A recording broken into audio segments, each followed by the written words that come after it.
lùng bu ni vi bang met va itu bun sang khap ing tele ne kamai kang dung di hang play ro re tui hang knuk na yon kadang kausan Việt Nam ra ni pi bang ta bu di gan new ne kam thur ka play tip pro ma hang play na bun sang ka nyepu dah di ki pi bang ka pro ka nyonga nyu bong ngan nyu ma nan na bun sang bing bun bin le bing mon pa le na play pla ta pu le những tướng hiếm pa nyu pre dah ka chặt nhau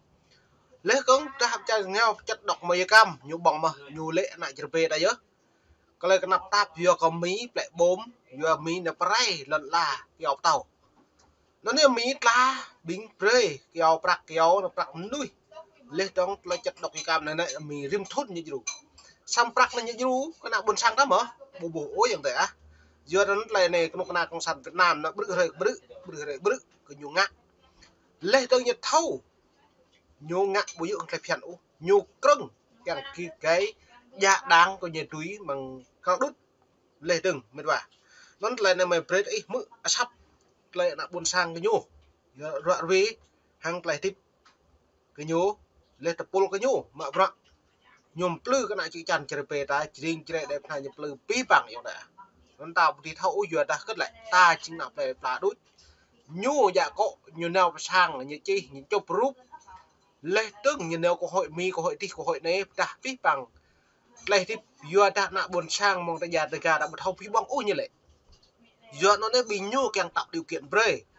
lệ tương như cái yu hàng prak mạ hem pla bê hem pla katar hem pla bò màu hem sút keo là hem cho lần hem rơ như lệ nhiều sao hem vừa nó đang bốc như hẹp cho nó lại đang yu prak như rim thôn ở bộ prak nhu lên như mạ prak cất nhưng mà prak nó bóng đằng tập của hội đại hội như phố mà bù pre cái nào buồn sang ta sẽ cắt sẽ sốอย่างđấy giờ nên làm về pre ấy mở rúp sắp này rồi đây kính thưa quý thính giả đài Đáp Lời Sông Núi, hiện nay người dân Việt Nam nào cũng biết họ đang phải sống dưới ách thống trị của một chính quyền độc tài, cướp đi rất nhiều quyền lợi mà người dân nước khác được hưởng hàng thế kỷ hoặc hàng thập kỷ qua như một quyền tự nhiên mà Thượng Đế mặc nhiên ban cho mọi người không trừ ai. Càng ngày càng có nhiều người đấu tranh cho các quyền lợi, nhất là những quyền tự do mà đáng lẽ họ phải được hưởng, nhưng đều bị nhà cầm quyền độc tài tìm cách ngăn cấm bằng mọi biện pháp, nhiều khi rất hèn hạ bẩn thỉu. Giờ đó nó boleh ke pi bang pro nhập nih. Oh kalau này nyu ngã le tong piao mak hang nak bun sang kadap le plata. Grab premu gedeng hang play kang ka hang play phian play rip kadap nuôi le tang ru pra lu to le nó kana kadang san nyu ngã ra đây nhầm plư bong ngan bong tra kadak nak bun sang bong anan nak le plata nó nhiều đấy nó tập bồ này đài như giờ đài chặt nhau người ta đi hang lấy loại ruồi không rõ cái Chưa bao giờ mà nhà cầm quyền độc tài Việt Nam lại yếu kém mọi mặt như hiện nay, nhưng họ càng yếu kém thì họ càng ra sức bảo vệ chế độ bằng cách tăng cường công an và quân đội, tăng cường sự sách nhiễu, đe dọa khủng bố, bỏ tù, tra tấn hoặc giết chết những người. Giờ nó mình vào ai bồ lại, pi bằng rõ nhiều ngã, nhiều cái nữ dầu cái linh cái han thưa có bình cố rẽ sát keng kẹ kia đáng cái nhu là vì lặng tại nhiều mà nhu thóc khăn úp cớ lấy gì lấy răm lít thì nhiều po mệt bà giờ nó lại này là bộ hiên bá tạo bộ lệ nhu cái nông neo một đột kia lệ từng nhiều bộ ngoanh cái nạp kia căn hỏi bên này căn thì cho cái nại nhà lê nó nhìn nào mang lại bạc gì lại bạc giờ nó bị bằng rõ như hiên bá nhiều cái nhầm với linh han như yêu nào đẹp là nè mút nhập ngủ binh thao ham a bẹ nhiều pre mút linh han nhiều pre gì gỡ với binh lúc cũ thao ảo dạ rõ là nhu mút dạ rõ là nhu hiểm bạc tôi loài càng kịp cày đàn neo bộ đội hạt thôn đạt lò thôn bạ thôn tự lò thôn nữa nên ngạ nhập ngủ lần bắt lên nó gất rồi nhiều pre nghe an ninh nghe công an lê ta 500 piêng cái nào đẹp là mông nó gì giỏi chưa cũng nuôi nó gì với binh nuôi tháo lục neo ngạ linh han nhập ngũ cho nó lại nhưng bạ nhiều doa lưu cơ hội nhiều ngạ làm nách và ham cỡ là tài pre nạ đăng han trăm tăng han phải gì trong rút lại gì lùm nữa gì vô cái lên này vô tụ đây như vậy lấy mút tụ lại phèn nhủ đây như bà thịt lấy bộ mút lại phèn nhủ như cho đây gửi vô nó mệt vả nó đẩy mưa đông hàng đã buồn sang ta là đấy kéo tôi lại phèn này hiếm bá cái nút na với linh cả han kẹt kế quay lên đầu cái tưng bay quay ở sĩ đi hụi răng là mạng lần cha đấy ạ sam ra này ví dụ nhiều mạng han càng plak nạp đẹp là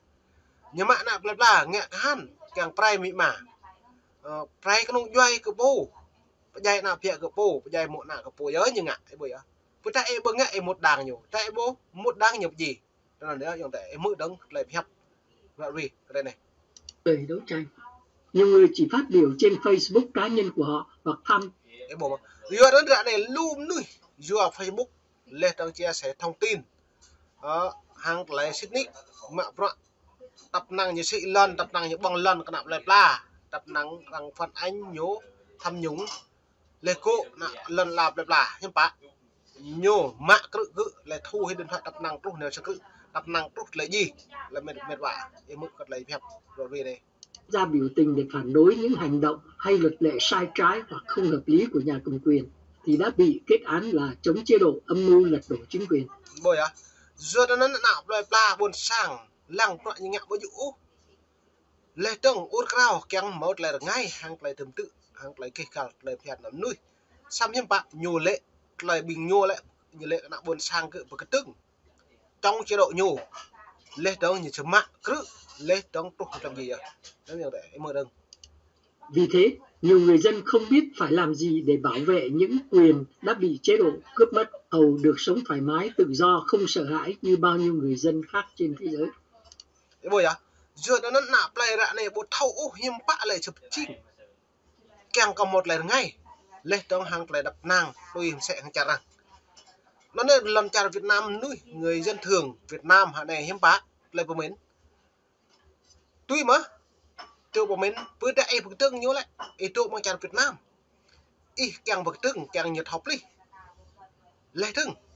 ý kèng nhú thầu lui hị lấy ngạ sát kèng nạ buồn sang một lấy tịp nhú mạ cực ý lấy thương nhiệt học gì ý sĩ thao hẹp có môn có một tú từ có mây poอย่างthế mệt vả mây tụ chặt Việt Nam ca bún lễ mày phải hẹp sẽ này từ ta mây tụ ba lần chặt Việt Nam có năng mấy chia sẻ Facebook bữa đã hẹp đi bằng Facebook đuôi bữa mồi hẹp hàng truyền thông sẽ prong này lên thương hiểm bạc nhiều nó mạng mày họ họ sập sạc tập năng hơi này bởi gì này tươm thông tương thì chúng giờ nó này tụ đây là lần chặt Việt Nam em bữa đi nhá sao ta được cất tự ý sẽ cái đảng nên có một tổ mua cái tàng lan lai cái tàng hello nong cụ mìm cái tàng sao mát lại cái tàng nó lại tức bị cái tàng hà chọi nhiều mạ nhiều cự ấy lê tương nhiều hở pan hở bầu nhiều dạ pui dạ lộ này à thế mình chỉ nghe cái nhu tự cái tàng cái tàng hai nhu tự hở pan cho cái gì hở bầu hở pan tua pan cái gì tôi gì cái nhiều hà chọi tại cái ngạ pui như ấy đó binh nuôi nhu pau cái nun ngạ cái hiếm bại từ nó nên lại bực tưng cặp loại lần chát lấy càng mạng pro đi chát không thâu min cái nhập bộ mạng pro đi chát độ này cái nào nhập gì đôi lấy pu như là có khắp cái lần chát là có dê hàng nào buôn sang cái tiếp hàng nào buôn sang có phải săn thuê cái nào buôn sang săn nhá là tình à ý tu lại lo đi ý tu biết bằng để tu Việt Nam ấy không tôi cứ cái này gì tại vẫn tôi cứ nhập gì nó lại một đi ngã sam tàn là còn giờ nó giống đấy nó lại mưa đông lại phèo này. Vì thế trong chuyên mục những vấn đề của chúng ta tuần này và những tuần kế tiếp, chúng tôi cùng đàm thoại với tiến sĩ Nguyễn Đình Thắng về chủ đề làm cách nào để thay đổi tốt đẹp hơn hiện trạng của người dân trong nước. Tiến sĩ Nguyễn Đình Thắng hiện đang sinh sống và làm việc tại tiểu bang Virginia, Hoa Kỳ. Ông là một người đấu tranh rất hữu hiệu cho nhân quyền Việt Nam qua tổ chức BPSOS mà ông là giám đốc điều hành. Mục đích nguyên thủy của BPSOS là cứu người vượt biển tìm tự do và hiện nay là ủng hộ và giúp đỡ cho vấn đề đấu tranh nhân quyền. Em bố này, giờ cái doan nhá mất Nguyễn Đình Thắng nhiều lập bởi nhựa giàu sang sau bộ văn phòng luật sư bởi này chặt thái mục đích nhiều keng cứu người vượt biển nó nên nhiều keng nạp lại hiếm bắt tuy pli nục là đang sàn Việt Nam này hiếm anh ạ nay itu play itu đậu tranh mà bữa đuổi nó lại của mình doan tăng doan như pôn nguyên đến thang một là mình lau tươi như tụ bởi này lần chả Việt Nam như bữa đuổi đậu tranh buộc như được vẹn chặt nhau như vẹn chặt nhau nhưng bạn nhờ lập một văn phòng luật sư lấy tầng lấy đoạn lấy tầng nhú rằng chỉ cái văn phòng như nó nhối như giò này nọ cùng có lại phép chẳng bất đạp rồi hàng là UN bờ đạp chặt được nhau nhô như giò giúp pháp lý hàng lại kia cả nó là dạng nguyên đến thắng như thâu như tụ lần chặt Việt Nam mỹ mai nhà phố ấy dại nhà phố như một tí ngã sam trả được cái buổi buộc như được vẹn bằng nhau bài thế cái nào buôn sang cái buổi á sĩ tí ngã ý nhà điện thoại alo bên nên như là mạ mà lệ trông ý công bố ý đi tuột lao cho như mạ mà ý cái trăng hay nhân được ý ý nghe trăng hay như là mang sang cái nhập gì cho em này chỉ nào ý buổi á nó nhiều đấy dòm sẽ nó có rồi trong nó nì về bang ở miền Bắc yang được buồn sang khắp yang là nhiệt lên này lại là tiếp một na cái đằng sản Việt Nam bù mau lại ngay sam tàn được lấy càng nhạ mà không được chích mày nằm có mấy lấy càng nhạ mà là được lồng bàn sang yang đấy à vậy thâu cái này nì về bang